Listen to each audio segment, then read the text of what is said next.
Quand j'ai ouvert cette vieille Bible de mon vieux et que j'ai vu les photos cachées entre les psaumes et les proverbes, mon ventre s'est retourné d'une manière que je n'avais jamais connue. Là, c'était la preuve que l'homme qui prêchait l'honnêteté et la famille tous les dimanches avait bâti un mensonge si énorme qu'il a détruit non pas une, mais 2 familles entières. Le pire dans tout ça, j'ai découvert que j'avais des frères et sœurs de l'autre côté de la ville que je n'avais jamais rencontrés et que ma mère est morte sans connaître la vérité. Je m'appelle Yvette, j'ai 61 ans aujourd'hui, et pendant 35 ans de ma vie, j'ai cru que mon père était un homme de Dieu. Un pasteur respecté, aimé par la communauté, un exemple de droiture.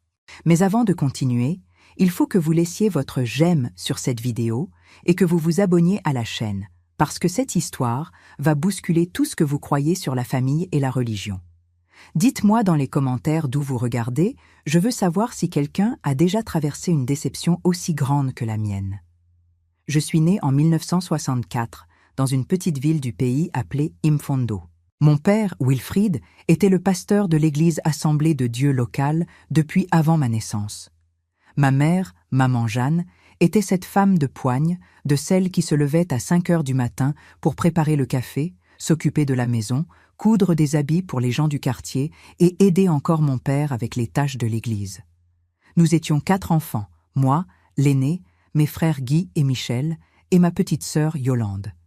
Notre maison était juste à côté de l'église, une construction simple en briques apparentes avec une grande cour où ma mère plantait des légumes comme le gombo, les aubergines et les tomates. L'odeur du café filtré à la chaussette, mélangée au parfum des roses blanches qu'elle cultivait près de la fenêtre de la cuisine, fait partie de mes plus vieux souvenirs. La maison avait un plancher en bois qui grinçait quand on marchait pieds nus, et chaque pièce avait un crucifix accroché au mur. Nous vivions modestement, mais il ne nous a jamais manqué l'essentiel. Mon père recevait un petit salaire de l'église et ma mère complétait les revenus avec ses travaux de couture. Je me souviens que chaque dimanche, je me réveillais au son de la cloche de l'église qui sonnait à 7 heures pile. Mon père, Wilfried, était déjà là depuis 6 heures, préparant le sermon, organisant les cantiques, s'assurant que tout était nickel pour le culte de 9 heures. C'était un vieux grand, aux épaules larges, avec une voix grave qui résonnait dans l'église quand il prêchait. Il portait toujours un costume sombre, une chemise blanche bien amidonnée et une cravate que ma mère repassait avec tellement de soin qu'elle semblait neuve chaque semaine. Ses cheveux, déjà grisonnants depuis que j'étais petite, étaient toujours tirés en arrière avec de la gomina. J'adorais mon père. C'était mon héros, mon vieux. Quand j'avais 7 ou 8 ans, je me souviens que j'étais assise sur le banc de devant, balançant mes petites jambes qui n'atteignaient pas le sol, le regardant à la chair avec des yeux pleins d'admiration. Il parlait de l'amour du prochain, du pardon, de l'importance de la famille, de ne pas mentir, de ne pas trahir, de ne pas briser les commandements de Dieu. Et je croyais chaque mot. Tout le monde croyait. Toute la communauté respectait mon père. Quand il passait dans la rue, les gens s'arrêtaient pour le saluer, lui demandèrent des conseils, des bénédictions. Notre voisine Gisèle disait toujours « Quelle bénédiction d'avoir un homme de Dieu qui habite à côté de nous, Yvette. Ton père est un exemple pour nous tous. » Et je sentais une telle fierté dans ma poitrine que j'avais l'impression qu'elle allait exploser. Je me sentais spéciale d'être sa fille. Ma routine d'enfance était simple, mais pleine d'affection. Je me réveillais tôt, j'aidais ma mère à préparer le petit déjeuner, j'allais à l'école municipale qui se trouvait à 3 pâtés de maison, je rentrais pour le déjeuner, je faisais mes devoirs et ensuite j'allais jouer dans la cour avec mes frères et sœurs. Le soir, après le dîner, mon père nous réunissait dans le salon pour le culte familial. Nous nous asseyions tous sur le vieux canapé en chenille verte pendant qu'il lisait la Bible à haute voix et ensuite nous faisions une prière en famille. Ces moments semblaient si sacrés, si purs. Mais il y avait quelque chose que j'ai commencé à remarquer quand j'ai grandi, peut-être vers 12 ou 13 ans. Mon père voyageait beaucoup. Il disait qu'il allait dans d'autres villes pour prêcher, faire de l'évangélisation, aider d'autres congrégations. Parfois, il restait absent pendant 3 ou 4 jours d'affilée. Ma mère ne se plaignait jamais. Elle soupirait juste profondément, préparait sa valise avec soin et disait « Va avec Dieu, Wilfried. L'œuvre du Seigneur n'attend pas. » Je trouvais cela magnifique à l'époque. Quelle épouse dévouée, quel homme engagé dans la foi, pensais-je. J'ai grandi dans cet environnement d'église, de doctrines rigides, de règles claires sur le bien et le mal. Je ne pouvais pas porter de pantalon, seulement des jupes sous le genou. Je ne pouvais pas me couper les cheveux courts, je ne pouvais pas me maquiller, je ne pouvais pas avoir de fréquentation sans supervision. Tout devait être comme Dieu le voulait, comme mon père prêchait. Et j'acceptais tout cela sans discuter, parce que je lui faisais une confiance aveugle. Si mon vieux disait que c'était la voie à suivre, alors c'était la voie à suivre. Quand Yvette a eu 15 ans, en 1979, elle a commencé à aider plus activement à l'église. Elle jouait de l'orgue pendant les cultes, donnait des cours à l'école du dimanche pour les petits, aidait à organiser les événements. C'est à cette époque qu'elle a rencontré Fabrice, un jeune homme de 22 ans qui venait d'arriver à Mfondo pour travailler à la mairie. Il a commencé à fréquenter notre église et a vite attiré son attention. Il était bien élevé, travailleur, et mon père a approuvé leur fréquentation presque immédiatement. C'est un bon jeune homme, Yvette. Il craint Dieu, il travaille. Il ferait un bon mari pour toi. Ils se sont fréquentés pendant 3 ans sous les yeux vigilants de la communauté et surtout de mon père. Ils n'étaient jamais seuls. Il y avait toujours quelqu'un dans les parages. Leur conversation était encadrée. Leurs rencontres se déroulaient dans le salon de la maison ou dans la salle de l'église. En 1982, quand elle avait 18 ans, ils se sont mariés lors d'une belle cérémonie à l'église, avec son père qui les bénissait et prêchait sur la sainteté du mariage. Je me souviens de son sourire ce jour-là, si fier, si joyeux. Il l'a serré fort après la cérémonie et lui a chuchoté à l'oreille « Que Dieu bénisse ton mariage, ma fille. Sois une épouse qui craint Dieu, comme ta mère l'a toujours été. » Yvette est allée vivre avec Fabrice dans une maison louée à 5 pâtés de maison de chez ses parents. Elle a continué à fréquenter la même église, voyant ses parents presque tous les jours. Sa vie semblait parfaite. Elle avait un bon mari, une famille qui l'aimait, une foi solide. Elle travaillait comme institutrice dans la même école primaire où elle avait étudié enfant. Fabrice travaillait à la mairie et leur argent, bien que compté en francs CFA, était suffisant pour vivre avec dignité. En 1984, ma première fille, Préka, est née. Mon père, Wilfried, était tout joyeux. Il rayonnait pour sa première petite fille. Il venait la voir presque tous les jours, la prenait dans ses bras, lui chantait des cantiques pour qu'elle dorme. « Cette petite va grandir dans les chemins du Seigneur », disait-il avec son grand sourire. Et moi, je le croyais de tout mon cœur. 2 ans plus tard, ma deuxième fille, Sintish, est née. Notre famille était au complet et heureuse, on était bien. Les années passaient dans cette routine tranquille et prévisible. Mon père continuait de prêcher tous les dimanches. Il restait respecté par tout le monde. Il continuait ses voyages missionnaires. Ma mère, Jeanne, restait cette femme forte et dévouée, s'occupant de la maison, de l'église, des enfants. Mes frères et sœurs ont grandi, se sont mariés, ont eu leurs propres enfants. La famille Ngoma semblait être la preuve vivante que suivre les voies de Dieu apporte des bénédictions. Mais c'est là qu'est arrivée l'année 1995. J'avais 31 ans. Une année qui a tout changé. Une année qui a détruit toutes les certitudes que j'avais bâties durant 3 décennies de vie. Tout a commencé un mercredi après-midi du mois de mars. Je me rappelle que c'était une journée chaude, la vraie chaleur de chez nous à Mfondo, celle où le soleil tape tellement fort qu'on cherche l'ombre comme des fous. J'étais sortie de l'école plus tôt parce qu'une réunion de professeurs avait été annulée et j'avais décidé de passer chez mes parents pour prendre un café avec ma mère. Quand je suis arrivée, la maison était vide. J'ai trouvé ça bizarre parce que ma mère ne sortait presque jamais à cette heure-là. Je suis entrée par la porte de derrière qu'elle laissait toujours entr'ouverte et je suis allée jusqu'à la cuisine. J'ai bu un verre d'eau. J'ai pensé attendre un peu, mais j'ai décidé de m'en aller. C'est là que je suis passée par le couloir et j'ai vu que la porte de la chambre de mes parents était entr'ouverte. Je ne sais pas ce qui m'a pris, mais j'ai senti une drôle d'envie d'entrer là. Une curiosité que je ne pouvais pas m'expliquer. Je suis entrée dans la chambre doucement, comme si j'envahissais un territoire interdit. La pièce sentait la naphtaline et l'eau de Cologne. Le lit était bien fait avec cette couverture en crochet que ma mère avait confectionnée des années auparavant. Du côté gauche du lit se trouvait la table de nuit de mon père, avec une vieille lampe, un verre d'eau et cette Bible noire et usée qu'il lisait tous les soirs avant de dormir. C'était une grande Bible, lourde, avec la couverture en cuir déjà craquelée à force d'être utilisée. J'ai pris la Bible sans vraiment savoir pourquoi. Je l'ai ouverte au hasard et un vieux pli est tombé de l'intérieur. Mon cœur a fait un bond. J'ai ramassé l'enveloppe, les mains tremblantes un peu, et je l'ai ouverte. Dedans, il y avait 4 photos.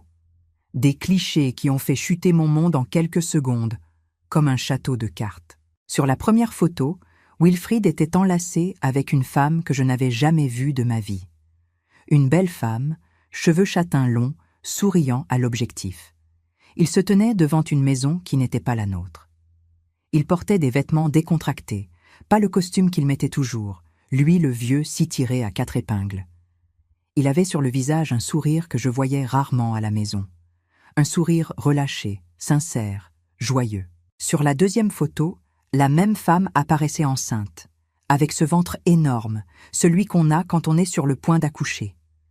Wilfried était à côté d'elle, la main sur son ventre, la regardant avec une tendresse qui m'a retourné l'estomac. Sur la troisième photo, ils tenaient un bébé dans leurs bras, un nouveau-né emmailloté dans une couverture bleue.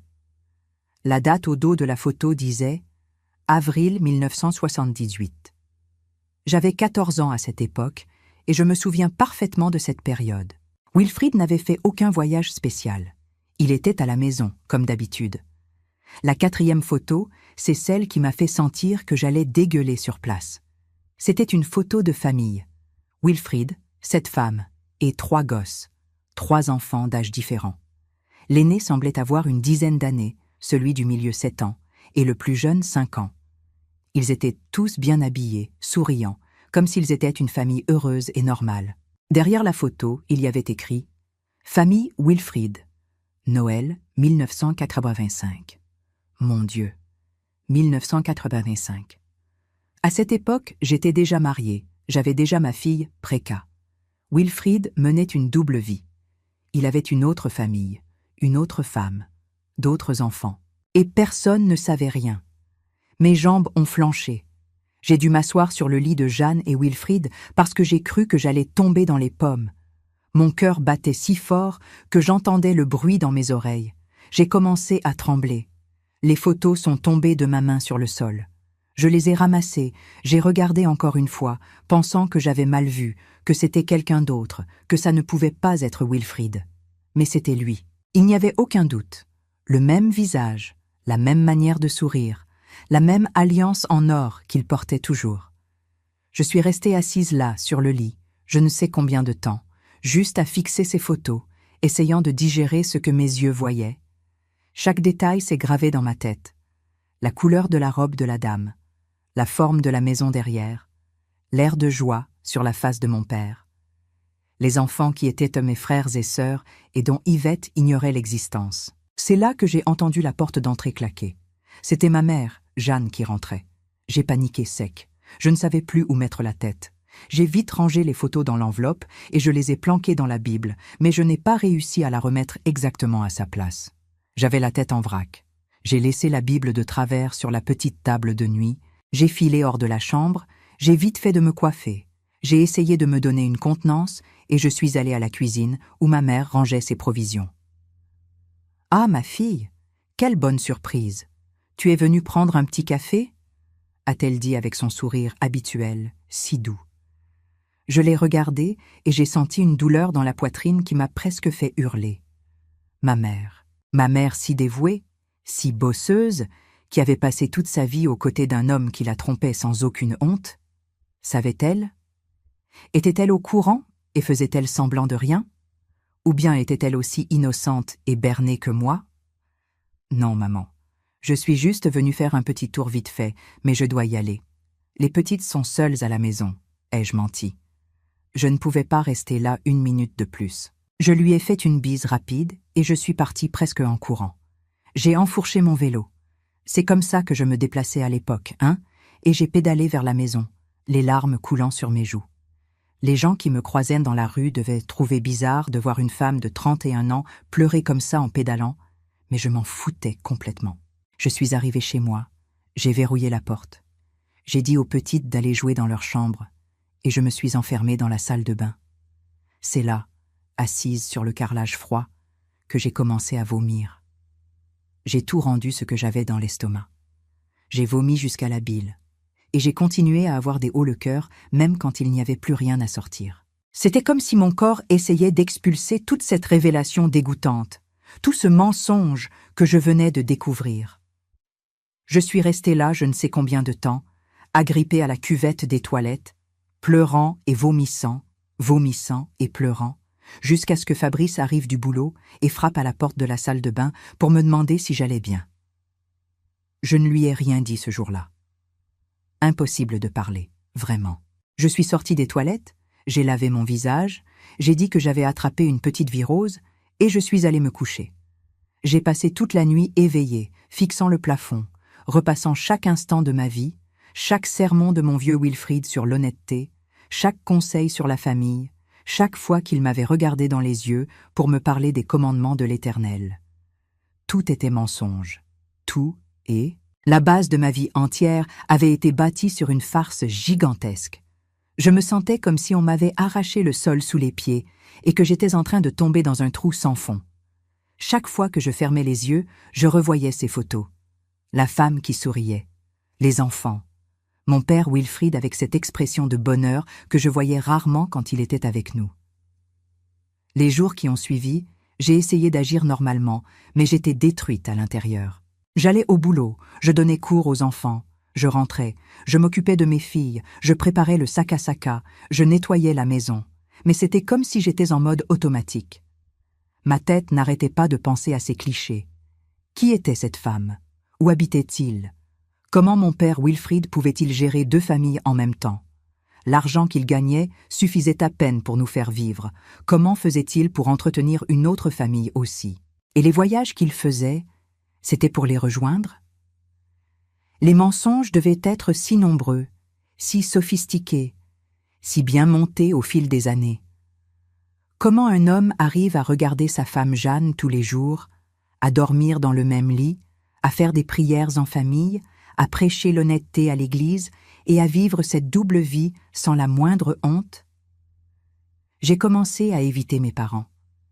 J'inventais des excuses pour ne pas aller chez eux, pour ne pas aller au culte. Je disais que j'étais malade, que les petites avaient la fièvre, que j'avais trop de cahiers d'élèves à corriger. Ma mère Jeanne m'appelait, inquiète, me demandant ce qui se passait, s'il y avait un problème, et je mentais en disant que tout allait bien, que j'étais juste trop fatiguée. Mais la vérité, c'est que je ne pouvais plus regarder mon vieux Wilfried. Je ne pouvais pas m'asseoir à l'église et l'écouter prêcher. Je ne pouvais pas faire semblant que tout était normal, alors que mon monde s'était complètement écroulé. Fabrice a senti que quelque chose n'allait pas. Il me connaissait bien, il voyait bien que j'étais différente, loin de lui. Un soir, après que les petites aient dormi, il s'est assis à côté de moi sur le canapé et m'a demandé cash, « Yvette, qu'est-ce qui t'arrive? Tu n'es plus la même. Tu es silencieuse, triste, tu ne vas même plus chez tes vieux. Qu'est-ce qui se passe vraiment ?» Je l'ai regardé et les larmes ont commencé à couler toutes seules. Je ne pouvais plus retenir ça en moi. Ça m'étouffait, c'était trop lourd. J'ai tout raconté. Je lui ai montré dans ma tête chaque détail de ces photos qui ne sortaient plus de ma mémoire. Il était sous le choc, complètement sans voix. C'était le désordre. Après un long silence, il a dit « Tu es sûr que c'était ton père sur ces photos? Ça ne peut pas être une erreur, une ressemblance ?» J'aurais tellement voulu que ce soit ça, mais je savais que non. C'était Wilfried, j'en étais absolument certaine. Fabrice a suggéré que j'aille parler à mon père, que je le confronte, que j'exige des explications. Mais je n'avais pas le courage. Pas encore. J'avais besoin de plus d'informations. Il fallait que je comprenne l'étendue de ce mensonge. J'ai décidé de retourner chez mes vieux quand je serais certaine qu'ils n'étaient pas là, pour chercher d'autres preuves. J'allais fouiller cette chambre, chercher dans chaque tiroir, dans chaque coin, jusqu'à ce que je découvre toute la vérité. Parce que s'il avait caché ces photos dans la Bible, il y avait sûrement d'autres choses cachées ailleurs. La semaine suivante, un jeudi, jour où je savais que Wilfried avait sa réunion avec les anciens de l'église et que Jeanne allait au culte des femmes, j'y suis retournée. Mon cœur battait la chamade, tandis que j'entrais de nouveau par la porte de derrière. La maison était silencieuse, avec cette odeur caractéristique des maisons des vieux, un mélange de naphtaline et de savon de lessive. Je suis allé droit dans leur chambre. Cette fois, je n'allais pas juste regarder la Bible. J'ai ouvert tous les tiroirs de la commode de Wilfried. Dans le premier, il n'y avait que des vêtements bien pliés. Dans le deuxième, des chaussettes et des sous-vêtements. Dans le troisième, quelques vieux documents, des reçus, des papiers d'église. Mais dans le dernier tiroir, tout au fond, sous de vieilles couvertures, j'ai trouvé une boîte à chaussures. Ma main a tremblé quand j'ai saisi cette boîte. Je savais déjà que j'allais trouver quelque chose de terrible là-dedans. J'ai ouvert lentement, et ce que j'ai vu a confirmé mes pires angoisses. Il y avait encore des photos, des dizaines de clichés, des photos de la femme enceinte de nouveau, des photos des anniversaires des enfants, des photos de Noël, des sorties, des moments de la vie de tous les jours. Il y avait aussi des lettres, des courriers écrits par la femme à mon père. J'en ai lu quelques-unes, et j'ai senti mon estomac se retourner encore. Elle l'appelait « mon chéri »,« mon mari », parlait du manque qu'elle ressentait quand il voyageait, lui demandait de revenir vite, disait que les enfants s'ennuyaient de leur papa. Les lettres étaient pleines d'amour, de complicité, d'intimité. C'était clair que cette femme ne savait pas que mon père était marié à une autre. Elle croyait qu'il était à elle, rien qu'à elle. Il y avait aussi un petit carnet, un de ses cahiers de notes. Je l'ai ouvert et j'ai vu que c'était des registres financiers. Mon père notait combien il envoyait d'argent à cette autre famille. Je tournais les pages et je voyais des montants en CFA, des dates, des annotations comme loyer de la maison de Sarah, école des garçons, médicaments de Sarah, vêtements pour Alain. Sarah. C'était le nom de la femme, et les enfants avaient aussi des noms. Alain, Luc et Ursula, mes frères et sœurs. 3 personnes qui existaient dans le monde et qui avaient le même père que moi, mais que je n'avais jamais vu de ma vie. La découverte qu'ils avaient des noms, qu'ils étaient des gens réels, avec des vies réelles, a rendu tout ça encore plus concret, encore plus dévastateur. J'ai continué à fouiller et j'ai trouvé une enveloppe avec des documents. C'étaient les actes de naissance des 3 enfants. Tous portaient le nom de mon père comme géniteur. Alain était né en 1976, quand j'avais 12 ans. Luc est né en 1979, l'année où j'avais 15 ans, et j'étais tout excitée avec ma fête de 15 ans, que ma mère avait organisée avec tant de sacrifices. Ursula est née en 1982, l'année où je me suis mariée. La même année où j'étais là, toute joyeuse, portant ma robe de mariée, pensant que mon père était l'homme le plus honorable du monde, il était en train d'enregistrer une autre fille à Imfondo. L'hypocrisie était si profonde que ça donnait la nausée. Il y avait aussi un document qui a attiré mon attention. C'était un contrat de bail pour une maison. L'adresse était à Wesso, une ville qui se trouvait à environ 80 km de Imfondo. C'est donc là qu'il vivait. C'est là que mon père allait quand il disait qu'il faisait du travail missionnaire, qu'il prêchait dans d'autres villes, qu'il aidait des congrégations. Il allait vivre avec son autre famille. Il restait là-bas 3, 4 jours, jouant au père de famille, au mari présent, et puis il revenait à la maison, vers nous, et continuait sa farce. Pendant des années, des décennies. Comment un homme arrive à faire ça? Comment il arrive à dormir tranquille la nuit? J'ai tout photographié avec un appareil photo que j'avais caché dans mon sac. On n'avait pas de portable à l'époque, mais j'avais un simple appareil photo que j'ai utilisé pour enregistrer chaque photo, chaque lettre, chaque document. Je savais que j'aurais besoin de preuves parce que personne ne me croirait si je racontais ça simplement. Un pasteur respecté, un homme de Dieu, avec une famille cachée. Les gens allaient penser que j'étais folle, que j'inventais des histoires. Mais j'avais des preuves maintenant, des preuves concrètes et irréfutables. J'ai tout remis exactement comme c'était, en faisant attention de ne laisser aucune trace de mon passage. Je suis sortie de la maison les jambes molles, le cœur qui battait fort, et cette sensation horrible d'avoir découvert quelque chose que j'aurais préféré ne jamais savoir. Parce que maintenant, qu'est-ce que j'allais faire avec ça? Le dire à ma mère et la détruire. Affronter mon père et faire exploser toute la famille. Rester tranquille et faire semblant de rien en portant ce poids pour le reste de ma vie? Il n'y avait pas de bonne option. N'importe quel chemin que je choisirais allait causer destruction et douleur. J'ai passé les semaines suivantes dans un état d'angoisse constante. Je n'arrivais pas à bien dormir. Je faisais des cauchemars avec mon père, avec cette femme, avec les enfants. Je me réveillais au milieu de la nuit le cœur serré, en sueur froide, avec cette sensation d'étouffement. Fabrice était inquiet pour moi. Il voyait que j'étais en train de maigrir, avec des cernes profonds, toujours tendus. Mais il ne savait pas comment m'aider. Lui aussi était choqué par la découverte et ne savait pas quoi me conseiller. C'était une situation qui n'avait pas de mode d'emploi. C'est au cours d'une de ces nuits blanches que Yvette a pris sa décision. J'allais écrire une lettre à Sarah. J'allais lui cracher la vérité.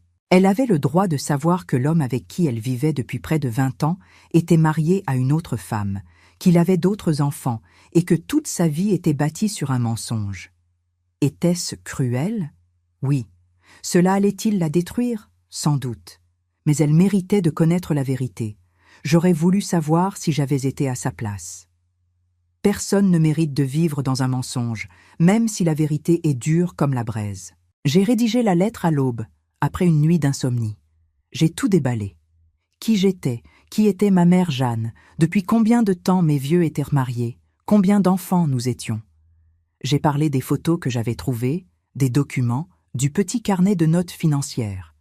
J'ai précisé que je ne faisais pas cela par vengeance ou par méchanceté, mais parce que j'estimais qu'elle avait le droit de savoir avec qui elle partageait sa vie. J'ai glissé quelques-unes des photos que j'avais prises comme preuve. J'ai scellé l'enveloppe, les mains tremblantes, et je l'ai adressée à l'adresse que j'avais vue sur le contrat de location, rue des Manguiers, numéro 247, Impfondo. Je suis allé à la poste le lendemain et j'ai envoyé la lettre en recommandé. Quand le préposé a tamponné l'enveloppe et l'a glissée dans la boîte, j'ai ressenti un mélange de soulagement et de terreur. C'était fait. Il n'y avait plus de retour en arrière. Dans quelques jours, cette lettre allait atterrir entre les mains de Sarah et le Ngala allait s'abattre. Je suis rentré chez moi avec l'impression d'avoir amorcé une bombe à retardement. Maintenant, ce n'était plus qu'une question de temps avant que tout n'explose. 5 jours sont passés, 6 jours, 1 semaine, 2 semaines, rien. La vie continuait son cours, tranquille. Mon vieux continuait de prêcher, ma mère Jeanne continuait de coudre, mes frères et sœurs continuaient leurs affaires. J'ai commencé à me dire que la lettre s'était perdue, ou que Sarah l'avait reçue, mais avait décidé de ne rien faire. Peut-être qu'elle savait déjà et acceptait la situation. Peut-être qu'elle s'en foutait. Je ne savais plus où donner de la tête, jusqu'à la 3e semaine. Un mardi après-midi, mon frère Guy est arrivé chez moi avec une expression que je ne lui avais jamais vue. Il était pâle, en sueur, tout énervé. « Yvette, il faut que tu ailles chez les parents tout de suite. Il s'est passé un truc très grave. » Mon cœur s'est glacé. J'ai demandé ce qui s'était passé, mais il a seulement répété que je devais y aller, que c'était urgent. J'ai pris les petites, je les ai laissées à une voisine et j'ai filé en courant. Quand je suis arrivé chez mes parents, l'ambiance était lourde, on pouvait la couper au couteau. Ma mère Jeanne était assise sur le canapé du salon, le visage gonflé d'avoir trop pleuré, les yeux rouges et perdus. Mon père Wilfried était debout près de la fenêtre, de dos, les mains croisées derrière lui, l'épaule tombante. Mes frères Michel et Yolande étaient là aussi, tous avec des expressions de choc et de confusion. Quand je suis entré, ils m'ont tous regardé et le silence est devenu encore plus pesant. « Assieds-toi, Yvette », a dit maman Jeanne d'une voix cassée. Je me suis assise à côté d'elle et elle a serré ma main très fort. Ses mains étaient glacées et tremblantes. « Une femme est venue ici aujourd'hui. » Elle a commencé à parler, la voix sortant par bribes. « Une femme de Wesso. Elle a apporté une lettre que quelqu'un lui a envoyée racontant. Elle n'a pas pu continuer. Elle a commencé à sangloter, les épaules secouées. C'est là que mon vieux Wilfried s'est retourné et m'a regardé. Et dans ce regard, Yvette, j'ai vu qu'il savait. Il savait que c'était moi. Je ne sais pas comment il savait, mais il savait. Ses yeux n'avaient plus cette lueur d'autorité, cette assurance. Ils étaient vides, fatigués, vaincus. « Sarah est venue ici », a-t-il dit d'une voix rauque.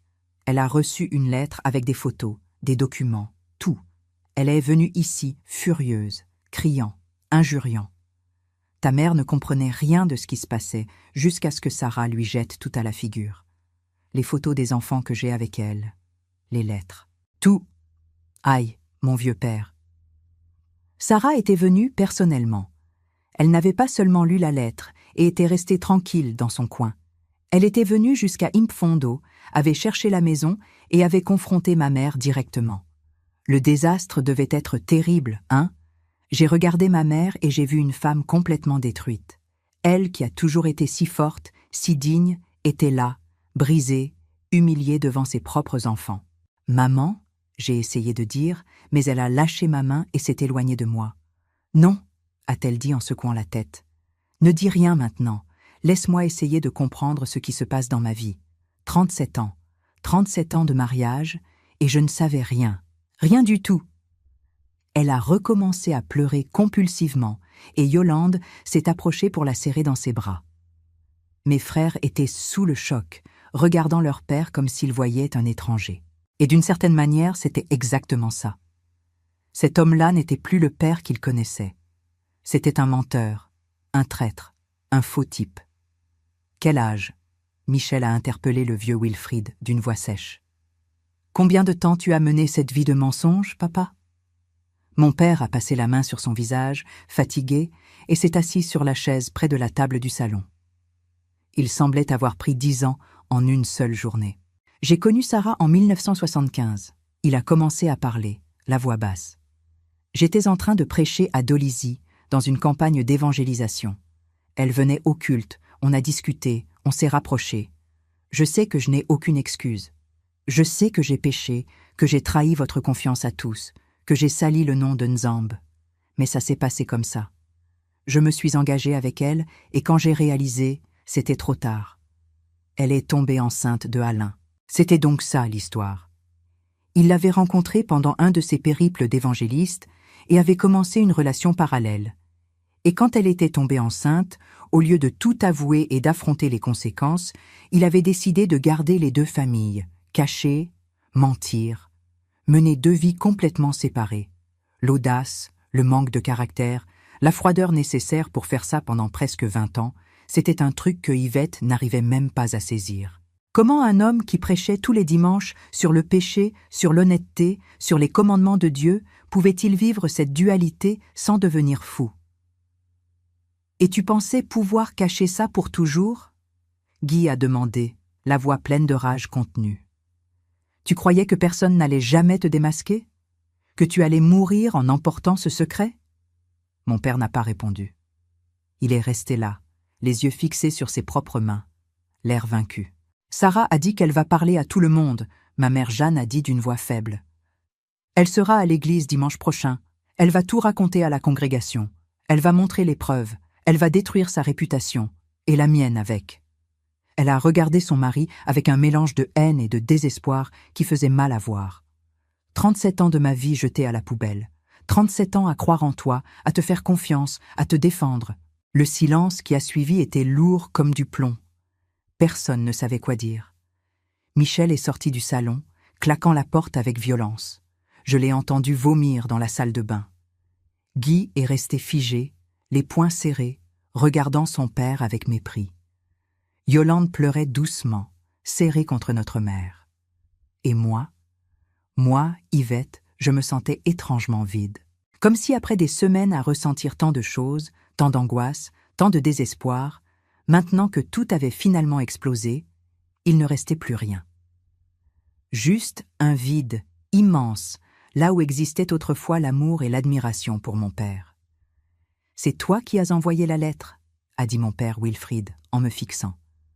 Ce n'était pas une question, c'était une affirmation, un constat.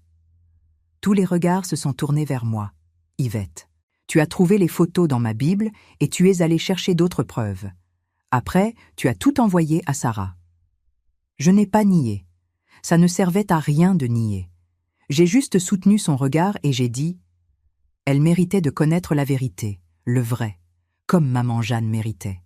Comme nous tous, on méritait. Tu allais continuer avec ton mensonge jusqu'à quand, vieux? Jusqu'à ta mort? Et après, on allait tout découvrir de la pire des manières, sans même pouvoir te demander des comptes? Ma mère Jeanne m'a regardée avec une expression que je ne pouvais pas déchiffrer. Est-ce qu'elle me blâmait d'avoir envoyé la lettre? Est-ce qu'elle préférait rester dans l'ignorance? « Tu savais depuis combien de temps ?» a-t-elle demandé. « Environ 3 semaines, j'ai répondu. J'ai trouvé les photos par hasard quand je suis venue ici et que tu n'étais pas là. Après, je suis revenue et j'ai trouvé d'autres choses. Des documents, des lettres, tout. J'ai passé des semaines sans savoir quoi faire avec ça, si je devais parler ou si je devais me taire. J'ai décidé que Sarah avait le droit de savoir avec qui elle vivait. » Ma mère a secoué la tête doucement et s'est remise à pleurer. Les jours qui ont suivi ont été un enfer. La nouvelle s'est répandue dans toute la ville d'Amfondo avec la vitesse d'un feu de brousse. Sarah avait tenu sa promesse. Elle est allée à l'église le dimanche suivant, est entrée en plein milieu du culte, est montée sur la chaire et a tout déballé devant toute la congrégation. Elle a montré les photos des enfants, les actes de naissance, les lettres, les documents. Quelques personnes ont essayé de la faire descendre, disant qu'elle était complètement dépassée, que ce n'était pas l'endroit pour ce genre de bêtises, mais elle a crié plus fort que tout le monde. Cet homme que vous appelez le pasteur Wilfried, cet homme qui prêche l'honnêteté et la droiture, c'est un menteur. Il a 2 familles, il m'a berné pendant presque 20 ans en disant qu'il était veuf, que sa femme était morte, qu'il vivait seul ici. J'ai 3 enfants de lui. 3! Le scandale était monumental, un vrai désordre. Toute l'assemblée était sous le choc. Quelques mamans sont tombées en syncope. Les hommes se sont mis à crier, exigeant des explications. Mon père, Wilfried, a essayé de parler, de se justifier, mais personne ne voulait l'entendre. Il a été chassé de l'église le jour même. Les anciens se sont rassemblés et ont décidé à l'unanimité qu'il ne pouvait plus être le pasteur, qu'il devait quitter l'assemblée, qu'il avait sali le nom de l'institution de manière irréparable. La maison qui appartenait à l'église où mes parents habitaient devait être libérée. Ils avaient 30 jours pour trouver un autre coin où loger. Ma mère, Jeanne, était anéantie d'une façon que je n'avais jamais vue.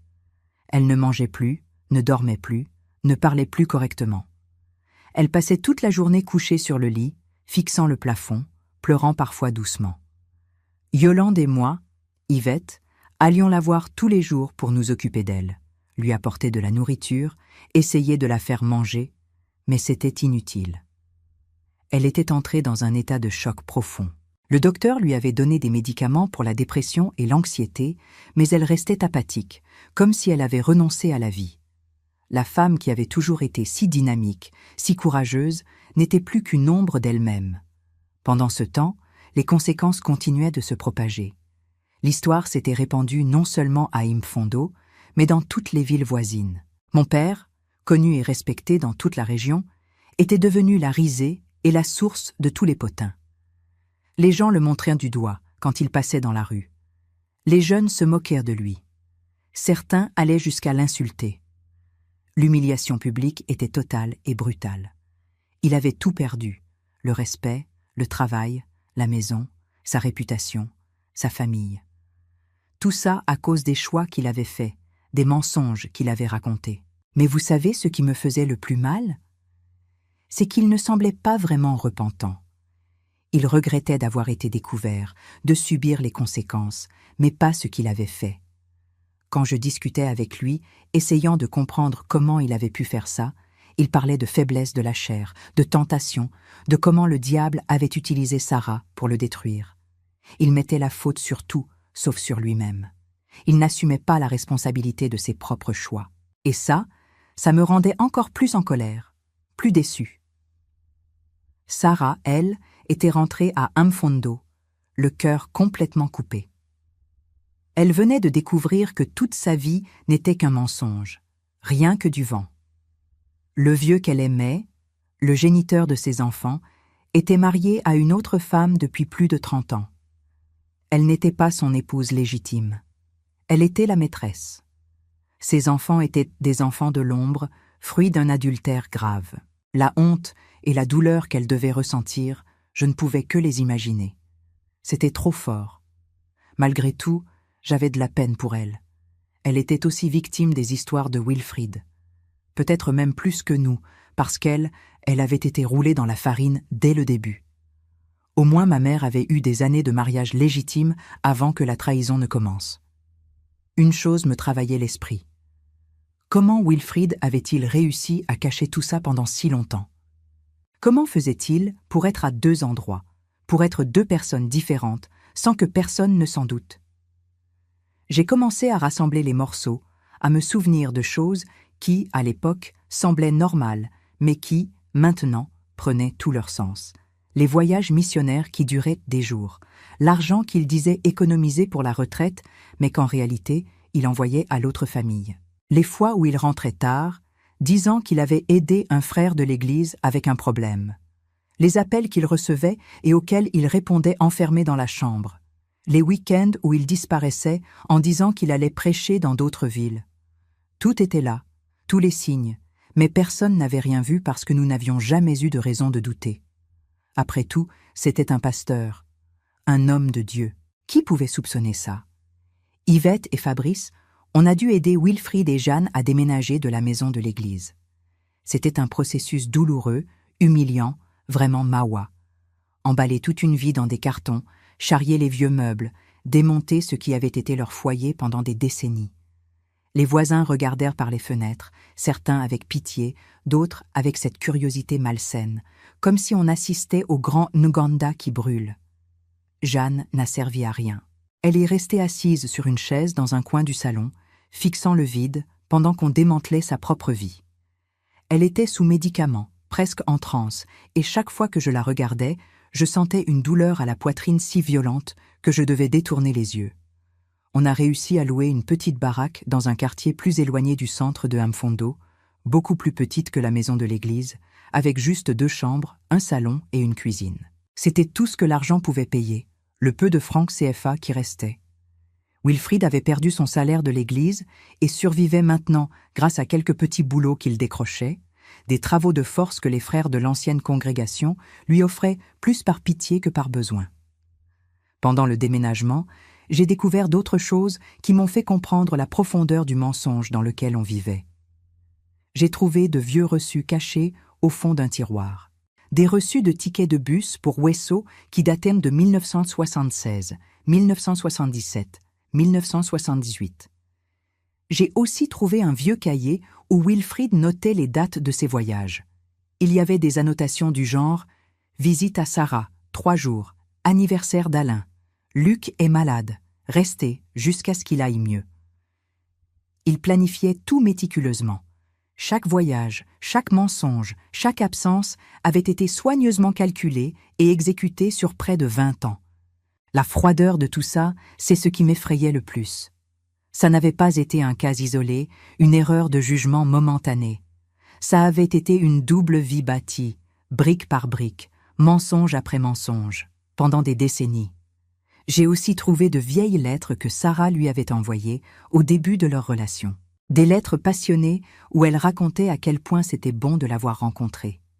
Comment le bon Dieu l'avait mis sur son chemin.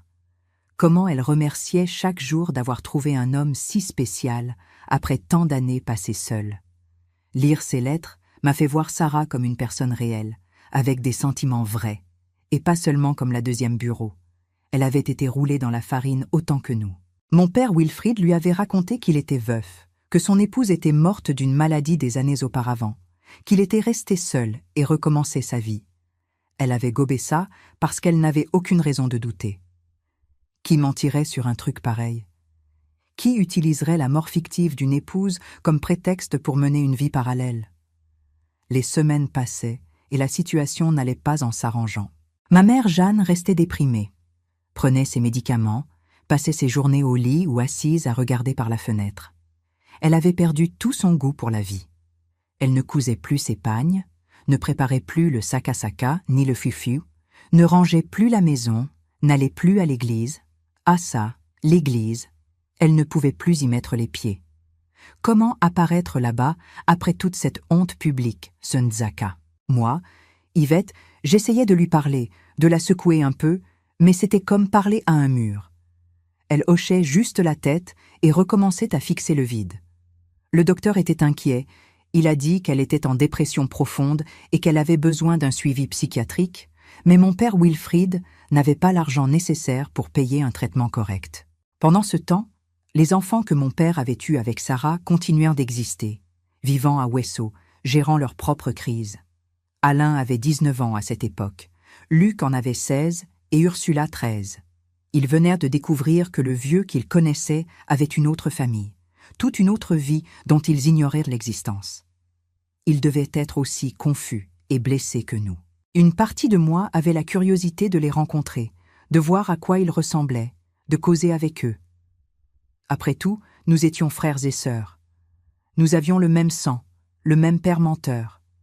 Mais en même temps, il y avait une résistance, un blocage émotionnel qui m'empêchait de faire ce pas.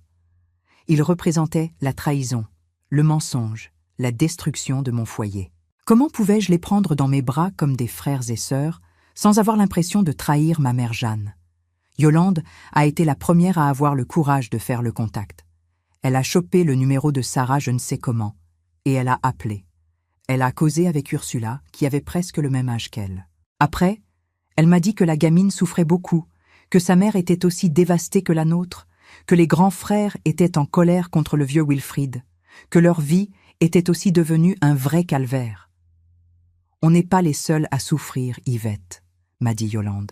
« Ils sont victimes autant que nous, peut-être même plus, parce qu'ils ont grandi sans savoir que leur père avait une autre vie, une autre femme, une autre famille.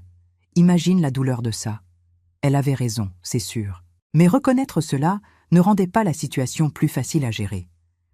Ma relation avec mon père s'était transformée en quelque chose que je ne savais même pas nommer. Ce n'était pas de la haine, car la haine demande une énergie que je n'avais plus. Ce n'était pas de l'amour, car l'amour que je ressentais pour lui avait été brisé en même temps que l'image que j'avais de lui. C'était quelque chose entre l'indifférence et la tristesse.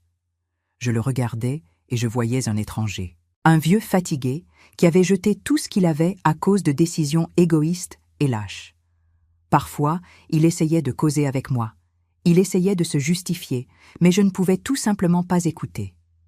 Je ne voulais plus entendre d'excuses, plus de justifications, plus de tentatives de rejeter la faute sur les autres. L'Église avait choisi un nouveau pasteur, un jeune homme venu d'une autre ville, loin d'Imfondo, sans aucun lien avec le scandale. La congrégation essayait de se relever, mais beaucoup de gens étaient partis, honteux d'être associés à une église où le leader avait commis un péché aussi grave et public.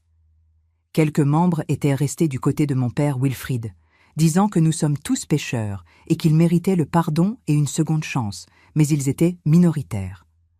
La majorité était fâchée, se sentant trahie et trompée. Beaucoup avaient cherché cet homme pour des conseils de mariage, pour des orientations spirituelles, pour un accompagnement dans les moments difficiles. Comment pouvait-il faire confiance à tout ce qu'il avait dit? Comment pouvait-il croire qu'il avait réellement été connecté à Dieu pendant qu'il vivait cette mascarade? Un jour, environ 2 mois après le scandale, Fabrice est rentré à la maison avec une nouvelle qui m'a encore plus chamboulée. Il avait croisé Guy au marché et mon frère lui avait raconté que notre mère, Jeanne, avait tenté de se donner la mort. Elle avait pris une quantité excessive de somnifères. Mon père l'avait trouvée inconsciente dans son lit et s'était précipité à l'hôpital avec l'aide des voisins. Ils ont fait un lavage d'estomac, elle est restée internée 3 jours, mais elle avait survécu. Quand j'ai couru à l'hôpital et que je l'ai vue dans ce lit, pâle, faible, avec ses yeux sans vie, j'ai senti une culpabilité qui m'a presque étouffée. Est-ce que j'avais bien fait d'envoyer cette lettre, hein? Est-ce que révéler la vérité en valait la peine si le prix à payer était la destruction complète de ma mère? J'ai tenu sa main et j'ai pleuré. J'ai pleuré pour elle, pour moi, pour la famille que nous avions été et que nous ne serions plus jamais. « Maman, s'il te plaît, ne refais plus ça », ai-je supplié. « On a besoin de toi. J'ai besoin de toi. Tes petites filles ont besoin de toi. Ne le laisse pas gagner. Ne laisse pas son mensonge te détruire complètement. » Elle m'a regardé avec ses yeux vides et a dit d'une voix faible « Je n'ai plus rien, Yvette. Toute ma vie était une blague. Tout ce que je croyais, tout ce que j'ai bâti, n'a jamais existé en vrai. Je ne sais plus qui je suis sans être sa femme, sans être la première dame de l'Église, sans être cette famille que tout le monde admirait. Je suis rien maintenant. Personne. » Ces mots m'ont brisé le cœur, parce que je comprenais. Ma mère avait dédié toute sa vie à être l'épouse de pasteur parfaite, la mère dévouée, la femme à la foi inébranlable. Son identité était complètement mêlée à ses rôles. Et maintenant que tout s'était effondré, elle ne savait plus qui elle était. C'était comme si on lui avait arraché le sol sous les pieds et qu'elle tombait dans un vide sans fin. « Tu es ma mère », ai-je dit. « Tu es la femme la plus forte que je connaisse.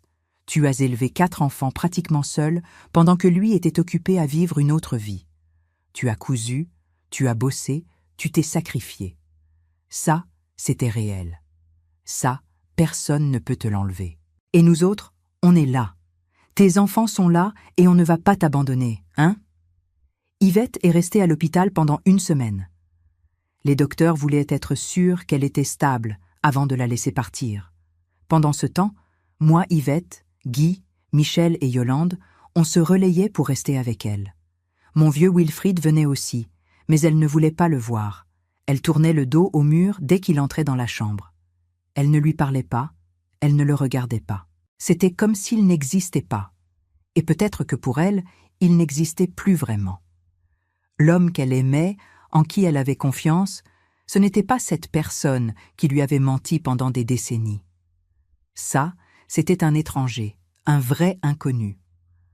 Quand elle est finalement rentrée à la maison, on a mis en place un système pour qu'elle ne soit jamais seule. Chacun de nous passait quelques heures par jour avec elle. On discutait, on lui tenait compagnie, essayant petit à petit de la ramener à la vie. C'était un processus lent et douloureux, hein. Il y a eu des jours où j'ai cru qu'on n'y arriverait pas, qu'elle était trop perdue, que le mal était irréparable. Mais tout doucement, vraiment tout doucement, elle a commencé à réagir. Elle a recommencé à manger un peu plus. Elle a recommencé à s'habiller de temps en temps, à se faire belle. Elle a commencé à dire quelques phrases. C'étaient des progrès minuscules, mais qui nous donnèrent de l'espoir. C'est ça qui compte. C'est à cette époque-là, peut-être 3 ou 4 mois après le scandale, qu'il s'est passé quelque chose que je n'attendais pas du tout. Sarah est apparue chez moi. Elle avait réussi à trouver mon adresse d'une façon ou d'une autre, et elle était là, devant ma porte, demandant à me parler. Je suis restée figée quand j'ai ouvert et que je l'ai vue. C'était la femme des photos, mais en personne, elle était différente. Plus vieille, plus fatiguée, avec des cernes profonds et le visage marqué par la souffrance. « S'il te plaît, » elle a dit. « J'ai juste besoin de quelques minutes. Il faut que je te parle. » Je ne voulais pas. Je ne voulais rien entendre de ce qu'elle avait à me dire. Mais quelque chose dans son expression, dans la vulnérabilité qu'elle montrait, m'a poussée à la laisser entrer. On s'est assise dans le salon, et on est resté quelques secondes en silence, juste à se regarder. C'était bizarre d'être là, face à face avec la femme qui avait partagé mon père pendant presque 20 ans, sans qu'aucune de nous ne sache pour l'autre. « Je ne suis pas venue ici pour créer d'autres problèmes, » elle a commencé. « Je voulais juste que tu saches que je ne savais pas. Je jure devant le Seigneur que j'ignorais qu'il était marié. Il m'avait dit qu'il était veuf. Il m'a même montré une photo d'une femme qu'il disait être son épouse décédée. J'ai découvert après que c'était une de ses tantes qui était morte. Il a falsifié toute l'histoire. J'ai été trompée autant que vous. » Entendre cela a fait tomber les dernières pièces du puzzle. Wilfried n'avait pas seulement entretenu 2 familles, il avait bâti des narrations complètes et fausses pour chacune. Pour nous, il était le pasteur dévoué qui voyageait pour l'œuvre missionnaire. Pour elle, il était le veuf qui reconstruisait sa vie. Les mensonges avaient des couches sur des couches.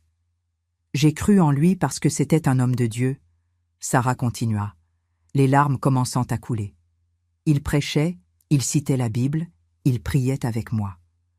Comment pouvais-je douter? Mes enfants ont grandi en pensant que leur père était cet homme formidable qui, malheureusement, ne pouvait pas toujours être là parce qu'il travaillait loin. Et maintenant, ils ont découvert que leur père est un menteur qui avait une autre famille depuis toujours. Mon fils aîné, Alain, ne lui parle plus. Il ne veut même plus entendre son nom. Yvette ne savait pas quoi dire. Une partie d'elle ressentait encore de la colère envers elle, comme si elle était responsable de quelque chose, mais c'était une colère irrationnelle. Elle avait été utilisée autant que sa mère. Peut-être même plus. J'ai envoyé cette lettre, avouai-je. C'est moi qui ai découvert les photos et qui vous les ai envoyées. Je pensais que vous méritiez de savoir. Elle a secoué la tête. Je sais. Wilfried me l'a dit. Et je vous remercie pour cela, aussi douloureux que cela ait été. Aurais-je voulu rester dans le mensonge? Peut-être.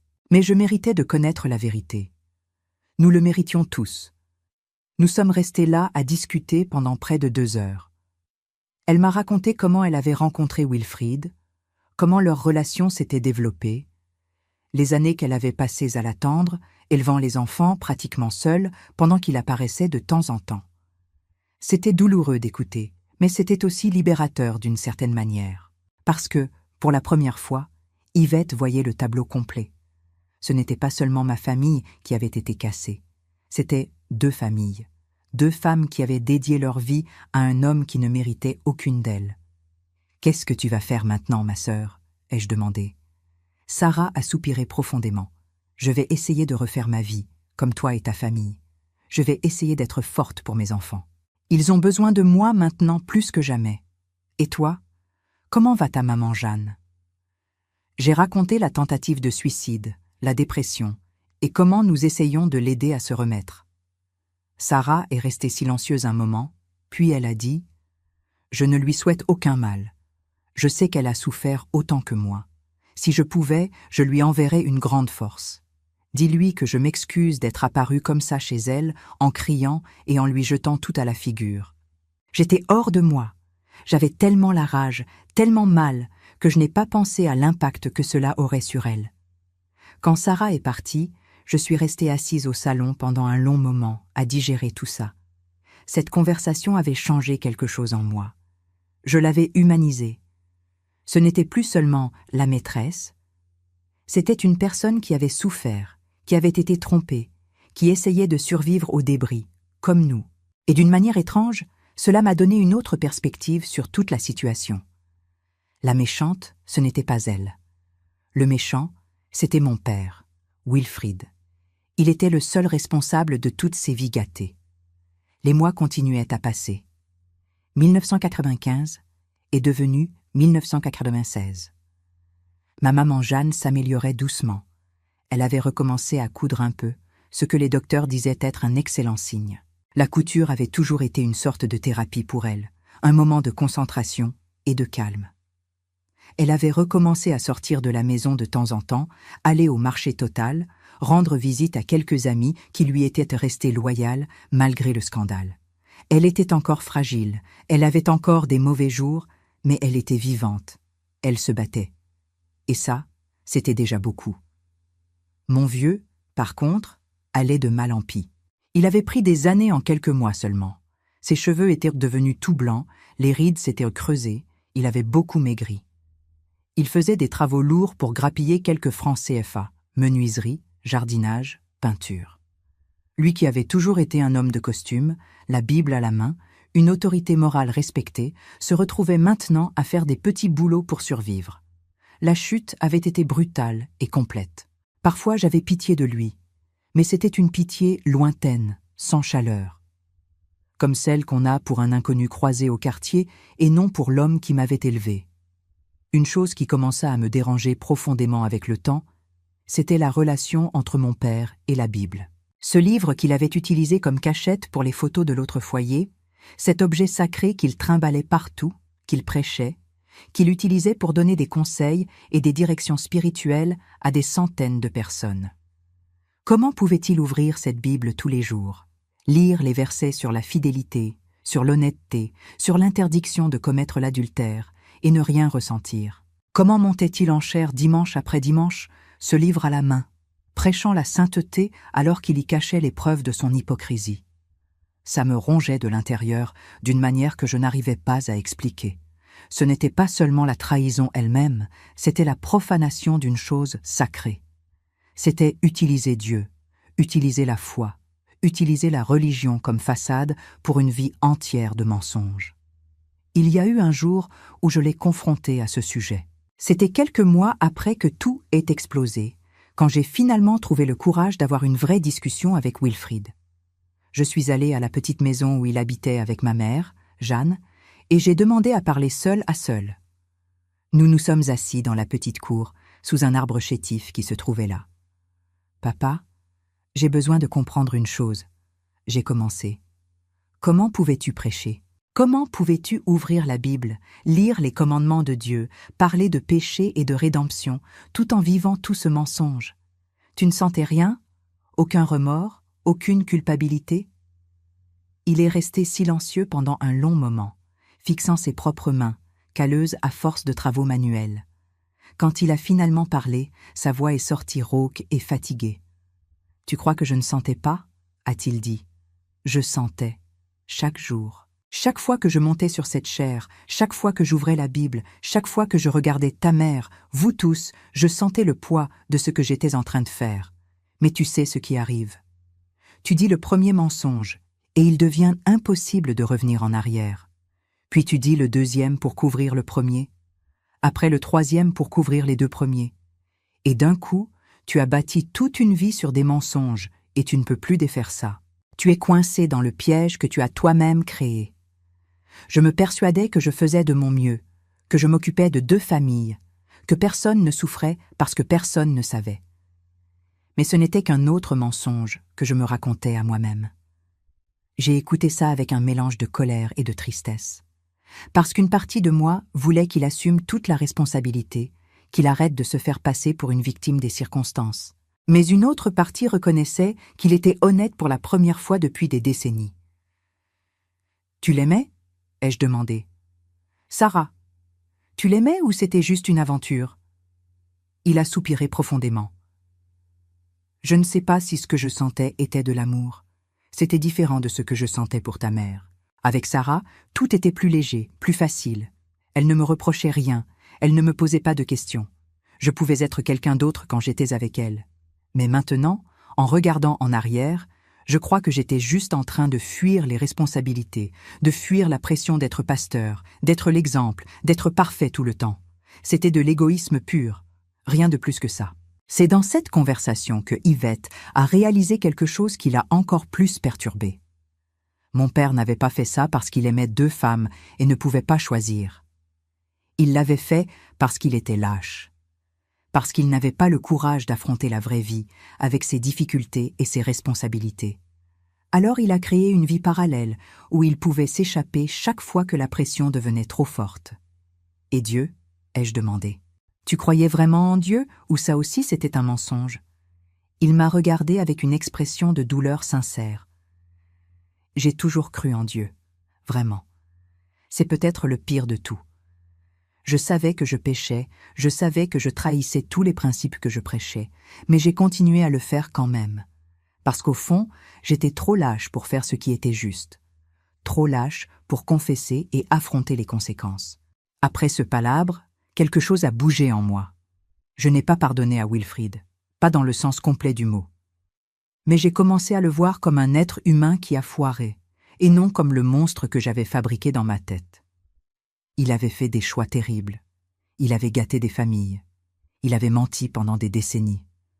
Mais il était humain. Pathétique, lâche, égoïste, mais humain. Et d'une certaine manière, cette compréhension m'a un peu libéré du poids que je traînais.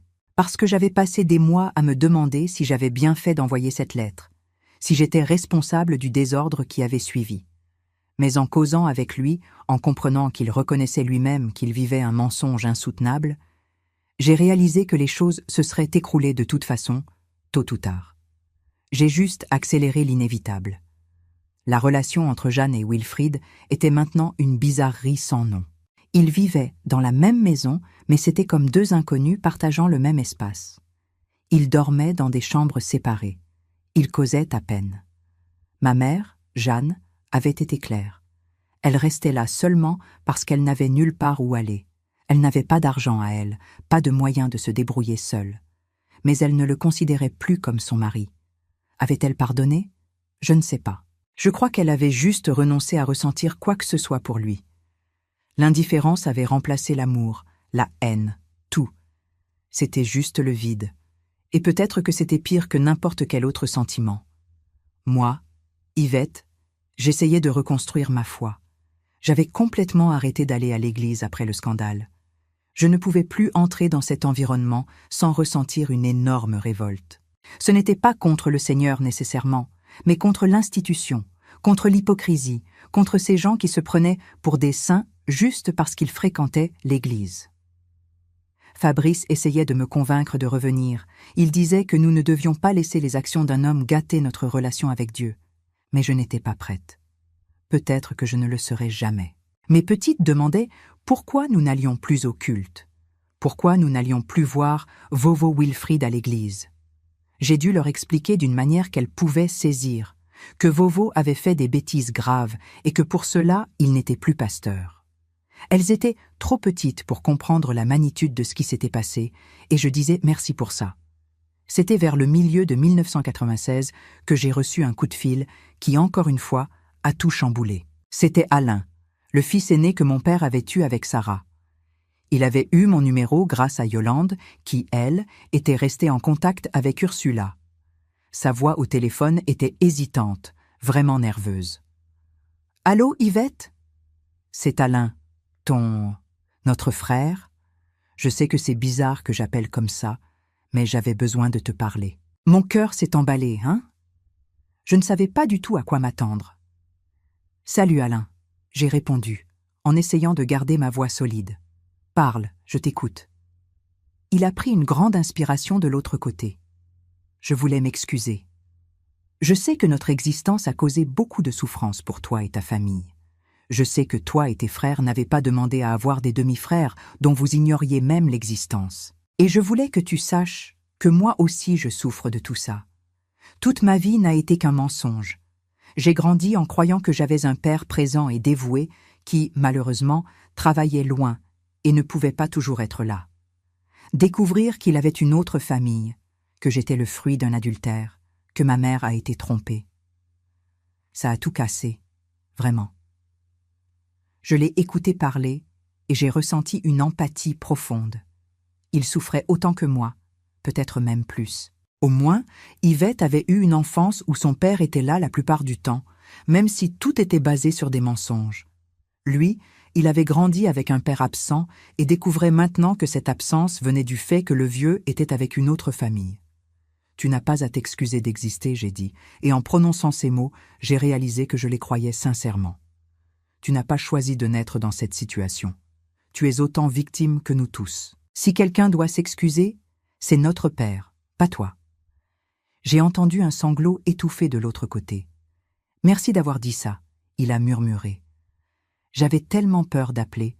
Je croyais que tu allais me haïr, m'insulter, me blâmer pour tout. On a causé plus d'1 heure. Alain m'a raconté son enfance. Comment c'était de grandir en entendant sa mère parler de ce vieux père absent mais merveilleux. Des fois où il attendait avec impatience des visites qui duraient peu de jours. Et après, le vide revenait, vrai. Il a raconté comment il a découvert la vérité, comment il a appris qu'il avait d'autres frères et sœurs, la rage qu'il a ressentie contre Wilfried et la douleur qu'il voyait chez sa mère chaque jour. Et plus il parlait, plus je réalisais qu'on était plus semblables que différents. Tous les deux, on avait été élevés dans le mensonge. Tous les deux, on avait perdu l'image idéalisée de notre vieux père. Tous les deux, on essayait de trouver un chemin au milieu des décombres. Après cet appel, on a commencé à se parler plus souvent. Au début, c'était juste moi, Yvette et Alain. Mais après, Luc et Ursula aussi ont commencé à appeler. Yolande était déjà en contact avec Ursula depuis un moment, et petit à petit, on a jeté des ponts entre les deux familles. Ce n'était pas facile, il y avait de la résistance de tous les côtés. Michel ne voulait pas entendre parler de rencontrer ses demi-frères, il disait qu'ils représentaient la trahison et qu'il n'avait aucun intérêt à avoir une relation avec eux. Guy était plus neutre, mais lui non plus ne cherchait pas le contact. Ma mère, Jeanne, refusait même d'entendre leur nom. Pour elle, reconnaître l'existence de ses enfants, c'était reconnaître la trahison de son mari d'une manière encore plus concrète, et elle n'était pas prête pour ça. Mais moi, Yvette, je sentais que je devais les connaître. Je devais voir de mes propres yeux qui étaient ces personnes qui partageaient mon sang. J'ai arrangé pour aller à Ouessant un samedi. Fabrice m'a proposé de m'accompagner, mais j'ai dit que je devais faire ça seule. C'était un voyage en car de presque 2 heures, et pendant tout le trajet, j'avais le ventre noué par le trac.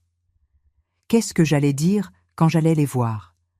Comment ça allait être de regarder des gens qui avaient le visage de mon vieux père, qui faisaient partie de lui comme moi? J'ai donné rendez-vous dans un jardin public au centre-ville. Quand je suis arrivée, je les ai vus assis sur un banc. Je les ai reconnus immédiatement grâce aux photos que j'avais vues. Alain était grand et mince, avec la même manière de coiffer ses cheveux que Wilfried quand il était jeune. Luc était plus petit et robuste, avec un visage sérieux et fermé. Ursula était menue, avec de longs cheveux et des yeux effrayés. J'ai marché vers eux doucement, le cœur tapait fort. Oh, j'avais l'impression qu'il allait sauter de ma poitrine. Quand je suis arrivée juste à côté, Alain s'est levé. On est resté quelques secondes à se fixer, comme ça, sans savoir comment démarrer l'affaire. Et puis il m'a tendu la main. « Content de te rencontrer, Yvette. Vraiment, vraiment. » J'ai serré sa main, et là, j'ai senti les larmes monter. Ce n'était pas la tristesse pure, ni la joie. C'était complexe, un soulagement mélangé à une grande peine, la sensation d'être enfin devant un bout de vérité qu'on nous avait caché depuis des lustres. On s'est assis sur la place, et on a palabré pendant des heures. Ils m'ont montré des photos de quand ils étaient petits, ils m'ont raconté des histoires, ils m'ont posé des questions sur notre famille, sur comment ça faisait de grandir avec le vieux à la maison. Et j'ai pigé quelque chose de fondamental ce jour-là. On avait gâché tant d'années de nos vies ensemble à cause des histoires de notre père. On aurait pu former une famille, même si elle n'était pas classique. Mais lui, il a préféré le mensonge, il a préféré la coupure, il a préféré nous empêcher, nous tous, de nous découvrir. Ursula, la cadette, était très émotive. Elle a versé des larmes plusieurs fois pendant qu'on discutait. J'ai toujours rêvé d'avoir des grandes sœurs. Elle a lâché ça à un moment. Je croyais qu'il n'y avait que moi, Alain et Luc. Mais là, je découvre que j'ai toi et Yolande. C'est bizarre, mais ça fait du bien. Même avec tout ce désordre, avec toute cette peine, une partie de moi est contente de savoir que je ne suis pas aussi seule que je le croyais. Ces mots-là m'ont frappé au cœur. Parce que je comprenais tout. Malgré tout, malgré la manière terrible dont on s'était découvert, il y avait un certain réconfort à savoir qu'on avait plus de famille. Qu'il y avait d'autres personnes dans ce monde qui partageaient notre histoire, notre souffrance, notre grand désarroi. Je suis revenue de ce voyage transformé. J'ai raconté à Fabrice la rencontre, comment c'était de connaître mes demi-frères et sœurs, la connexion étrange mais réelle que j'avais ressentie avec eux. Il était content pour moi. Il a dit qu'il trouvait ça beau que quelque chose de bon puisse naître d'une situation si terrible. J'ai aussi raconté à Yolande, qui était excitée et a dit qu'elle voulait venir avec moi la prochaine fois. Mais quand j'ai abordé le sujet avec ma mère, elle est devenue visiblement perturbée. « Yvette, tu es allée là-bas » a-t-elle demandé, la voix tremblante. « Tu as rencontré ces enfants avec cette femme-là » J'ai dit oui, que j'y étais allée parce que je sentais que je devais le faire, qu'ils étaient mes frères et sœurs, peu importe comment ils étaient venus au monde. Elle a secoué la tête, les yeux pleins de larmes. « Je ne peux pas faire ça. Je ne peux pas accepter. C'est trop me demander. » Et j'ai compris. Pour elle, accepter ses enfants, c'était accepter la trahison à un niveau qu'elle ne pouvait pas supporter. C'était une blessure trop ouverte, qui saignait trop. J'ai respecté cela. Je n'ai pas forcé. Je n'ai pas insisté. Chacun gérait cette situation du mieux qu'il pouvait, à son rythme, avec ses propres limites. Il n'y avait pas de bon ou de mauvais, juste différentes manières de survivre à la douleur. Le temps a continué de filer. 1996 est devenu 1997. La poussière a commencé à retomber un peu. Le scandale, qui avait été le sujet principal à Imfondo pendant des mois, a fini par céder la place à d'autres dossiers, d'autres potins, d'autres drames. Les gens ont progressivement cessé de pointer Wilfried du doigt dans la rue. Ils ont arrêté de chuchoter quand on passait. La vie, comme elle le fait toujours, a continué. Ma mère allait mieux, pas complètement remise, mais fonctionnelle. Elle avait recommencé à coudre régulièrement, elle avait même quelques clientes fixes. L'argent était peu, mais ça aidait. Elle avait recommencé à sortir davantage, à rendre visite à des amis, à participer à un groupe d'artisanat qui se réunissait une fois par semaine. Elle habitait toujours avec mon père, mais leur relation était de pure convenance. Il n'y avait pas d'amour, pas d'intimité, à peine des conversations. C'étaient juste deux personnes âgées qui partagèrent les dépenses et un toit. Wilfried, lui, semblait avoir jeté l'éponge. Il faisait ses petits boulots, ce qu'on appelle les débrouilles, rentrait, mangeait en silence, dormait, et le manège reprenait le lendemain. C'était une existence vide, sans saveur, un peu comme un plat sans piment. Parfois, je le regardais et je me demandais s'il avait de vrais remords, ou s'il regrettait juste de s'être fait prendre. Je n'ai jamais eu le courage de lui demander directement, et peut-être que c'était mieux ainsi. Il y a des réponses qu'on n'a pas besoin d'entendre, parce qu'au fond, on connaît déjà la vérité. J'ai revu Sarah quelques fois au fil des années. Elle avait trouvé un poste dans une boutique de pagnes et de tissus à Wessau, et elle remontait la pente doucement. Les enfants avaient grandi, chacun sa route. Alain s'était marié et avait déménagé à Libreville. Luc travaillait comme mécanicien ici même, à Imfondo. Ursula avait décroché une bourse et étudiait les soins infirmiers. Ils avaient tous coupé les ponts avec mon père. Ils ne l'avaient pas pardonné, et peut-être qu'ils ne le feraient jamais. Je ne les jugeais pas pour ça. Chacun gère sa souffrance comme il peut. Yolande et moi, nous avons gardé contact avec eux toutes ces années. Ce n'était pas une relation fusionnelle. Nous n'étions pas la famille soudée qui se retrouve pour le saka-saka tous les dimanches, mais il y avait une affection sincère. On s'appelait au téléphone de temps en temps, on se donnait des nouvelles, on se voyait 1 ou 2 fois par an. C'était ce que nous pouvions reconstruire sur les décombres laissés par notre père. Et franchement, c'était déjà plus que ce que j'aurais cru possible dans les premiers mois après le scandale. Mes filles, Préka et Saint-Tiche, ont grandi en connaissant toute l'histoire. Quand elles ont eu l'âge de comprendre, je leur ai tout raconté. Pas tous les détails sales, mais l'essentiel. Que leur grand-père avait mené une double vie, qu'il avait une autre famille qu'elles ne connaissaient pas, qu'il avait menti à tout le monde pendant des décennies. Elles étaient choquées, bien sûr, mais je pense qu'il était important qu'elles sachent. Parce que cela fait partie de notre histoire familiale, c'est ce qui a façonné ce que nous sommes. Et leur cacher cela, ce serait répéter le même schéma de mensonge que Wilfried avait établi. Les années ont filé et la vie a trouvé son rythme de croisière. En 2003, ma mère, Jeanne, a été diagnostiquée d'un cancer du sein. C'était un coup dur, vraiment dévastateur, après tout ce qu'elle avait déjà traversé. Elle a fait le traitement, la chimio, la chirurgie. C'était un combat difficile, un vrai calvaire, mais elle a gagné. Le cancer est entré en rémission et elle a eu encore quelques années de vie relativement posée. Pendant cette période, un truc intéressant s'est passé. Elle a recommencé à fréquenter l'église, non pas l'Assemblée de Dieu où Wilfried avait été pasteur, mais une petite église évangélique dans un autre quartier.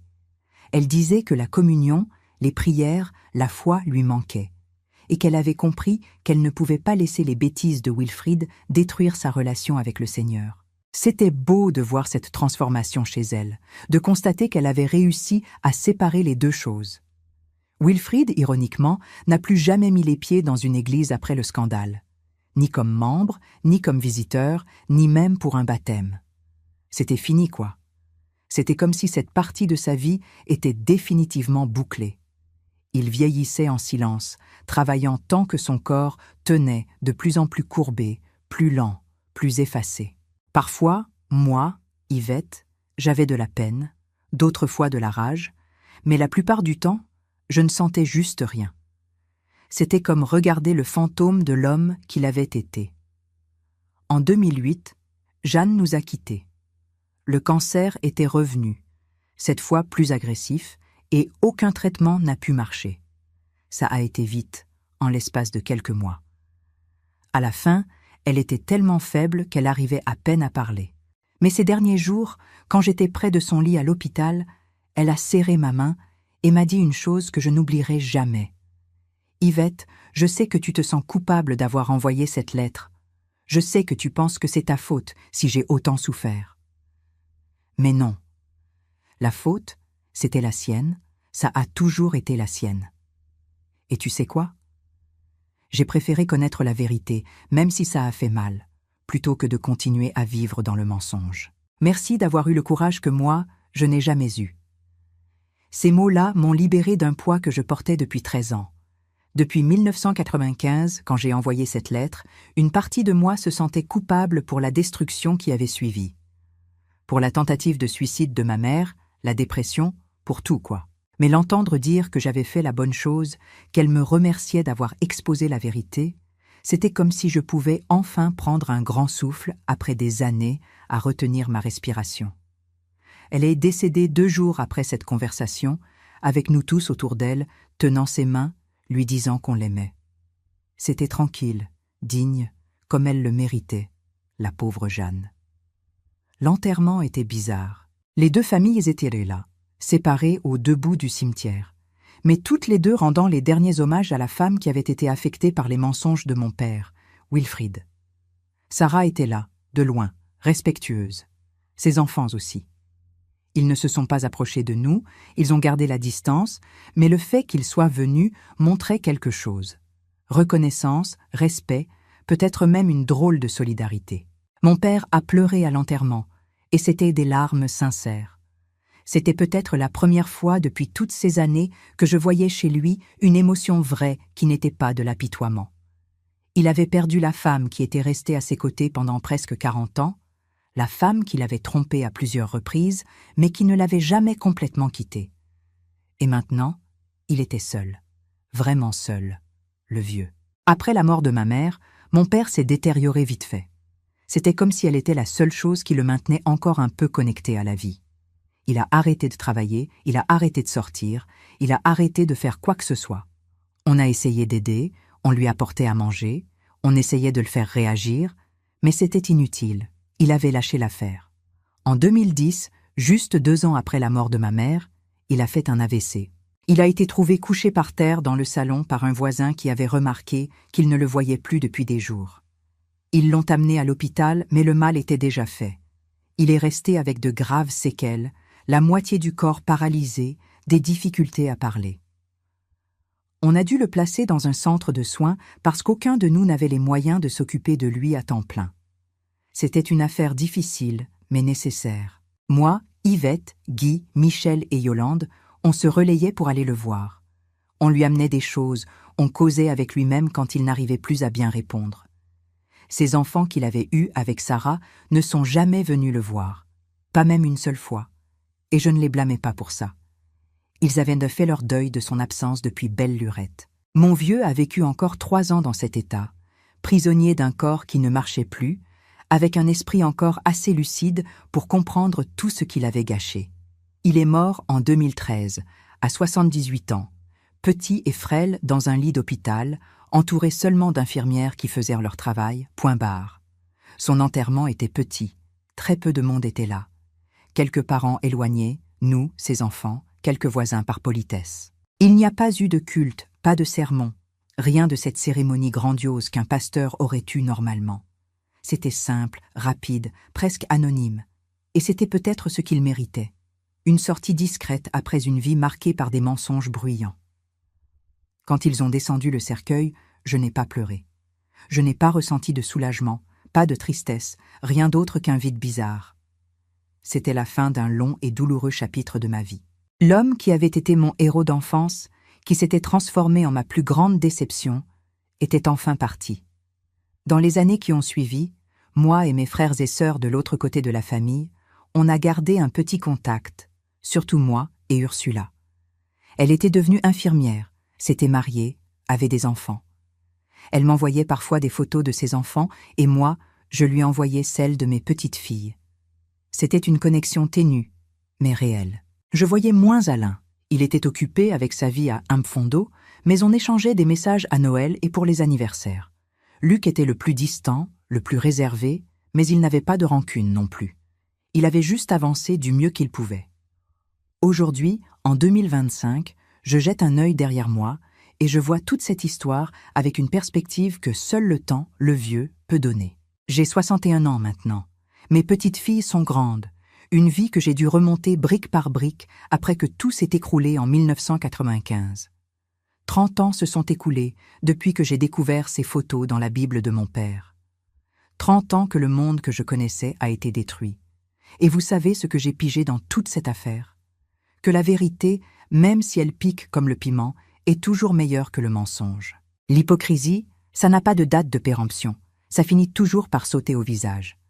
Que la famille, ce n'est pas seulement défini par le sang ou l'acte de naissance, mais par les choix que nous faisons de nous aimer et de nous soutenir malgré tout le bazar. J'ai aussi appris que la foi et la religion, ce sont deux sakasaka différents, qu'un homme peut prêcher Dieu sans vivre Dieu. Les titres comme pasteur, abbé, leader spirituel, ça ne rend personne saint ou digne de confiance automatiquement. Nous devons questionner, nous devons réfléchir, nous devons regarder les actes des gens et pas seulement les belles paroles qu'ils balancent. Ma relation avec la foi a été complètement chamboulée après ça. Je ne suis plus une religion organisée, je ne vais pas à l'église, mais j'ai ma spiritualité à moi, ma propre connexion avec le Seigneur, qui n'a besoin ni d'intermédiaire, ni d'institution. J'ai compris que le pardon, ce n'est pas oublier ou accepter ce qui a été fait. C'est juste libérer la colère qui te bouffe de l'intérieur pour que tu puisses avancer. Est-ce que j'ai pardonné à mon père, Wilfried? En partie, oui. Pas dans le sens de trouver que ce qu'il a fait était juste ou de vouloir le récupérer tel qu'il était avant, mais dans le sens de ne plus laisser la rage que j'avais contre lui contrôler ma vie. Il a fait des choix terribles, il a blessé beaucoup de monde, il a cassé des familles. Mais à la fin, c'était juste un homme imparfait, lâche, qui n'a pas eu le courage d'affronter les conséquences de ses actes jusqu'à ce qu'il n'ait plus le choix. Et il a payé la facture. Il a tout perdu. Il est mort seul et oublié. Je n'ai pas besoin de trimballer de la colère pour quelqu'un qui a déjà subi les conséquences naturelles de ses propres actions. Aujourd'hui, quand je regarde mes petites filles, quand je les vois grandir dans un monde tellement différent de celui où j'ai grandi, j'insiste pour leur apprendre certaines choses. Je leur apprends à questionner l'autorité, à ne pas accepter les choses juste parce qu'un vieux ou un grand chef l'a dit.